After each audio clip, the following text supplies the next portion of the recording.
Joining me tonight, bringing back the Anna Commissioner on Voter Education and Publicity, Mr. Festus Okoye. He joins us via Skype tonight on the program. Thank you so much. And indeed, thank you for sharing that information as you promised on Friday right here on the show. So let's get started. Three major questions I'd like to ask and clarity for our viewers who are watching wherever they may be tonight. First and foremost, if you are a voter and you do not have your face mask, would you be able to vote?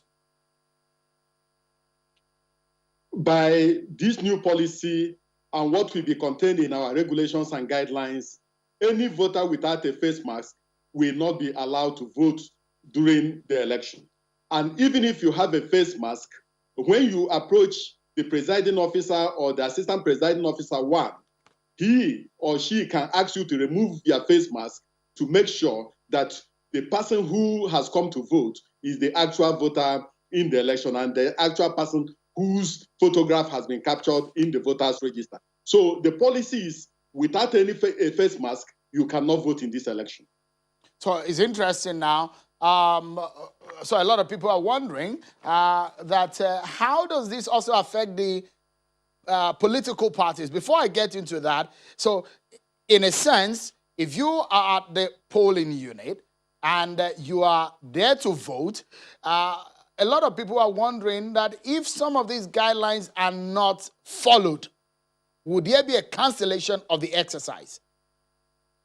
No. We are going to insist that the guidelines and the regulations of the commission must be complied with. And this is the essence of the type of engagement we are going to hold with political parties, with civil society groups and organizations, and with the media to sensitize them on some of these issues and some of these guidelines. And this policy, some of the things in this particular policy will also become, we transmute into our guidelines and into our regulations. And it will also be made available to all the security agencies so that any person who tries to violate the law will have himself or herself to blame. Because we are going to have an inner cordon and an outer cordon. And before you get to the inner cordon of the polling unit, we must make sure that you have your face mask on. So that is largely understandable.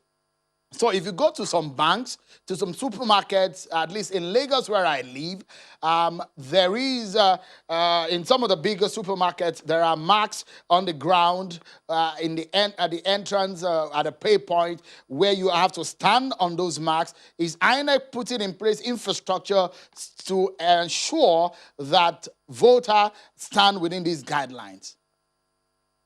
We are putting in all sorts of measures to make sure that people or voters comply with the guidelines that we are going to issue. But one of the things that the commission is trying to work out is to use a small by-election to do a test run of the way voters will comply and the way our staff and officials will respond to some of those challenges, and also to see how the security agencies will assist the voters to make sure that they comply with all the rules and regulations that we are going to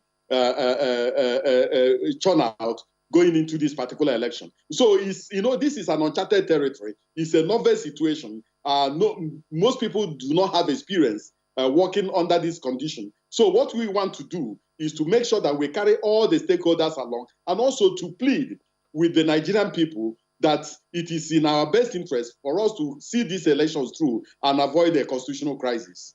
Two quick questions before we allow you go, because I know it's a holiday. But looking at some of the guidelines that you have the pre-election and the election and the post-election guidelines for the conducting election in this case. So political parties, a lot of people have fears. Experts are saying, how do you ensure that political parties conducting primaries are going to be conducted in a few weeks, how are you going to ensure that they go by the rules?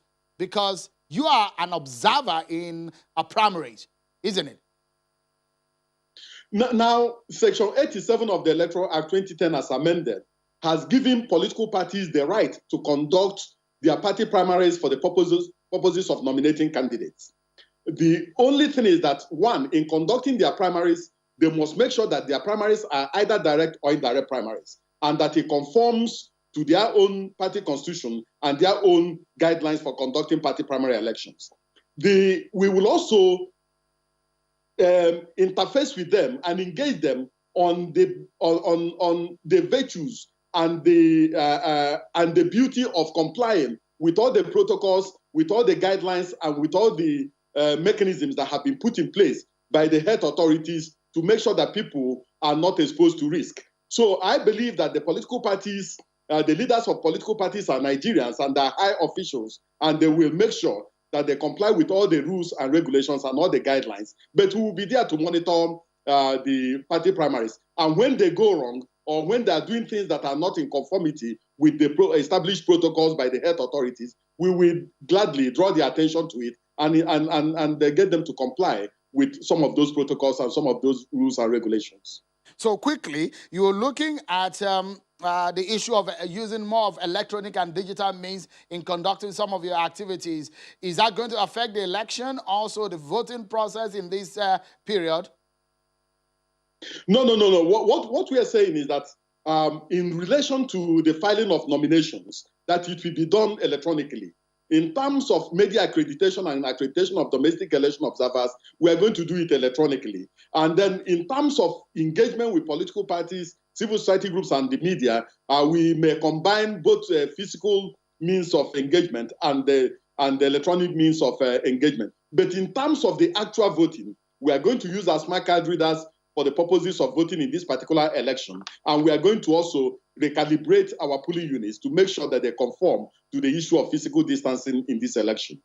So the last one tonight, Mr. Okoye, is going to be about budgeting for your elections. I know that you do your yearly budget for elections, the ones that you have ahead of you. That means you're going to go back to the National Assembly, or how are you going to get more money? Because you're looking at spending more money because of the Nova case that you have on hand. Just in 20 seconds, if you may answer that.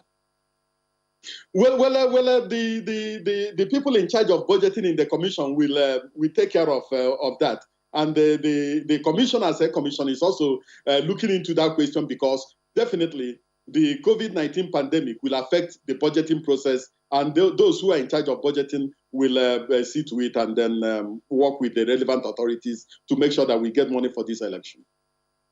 Mr. Festus Okoye, National Commissioner in charge of voter education and publicity at INEC.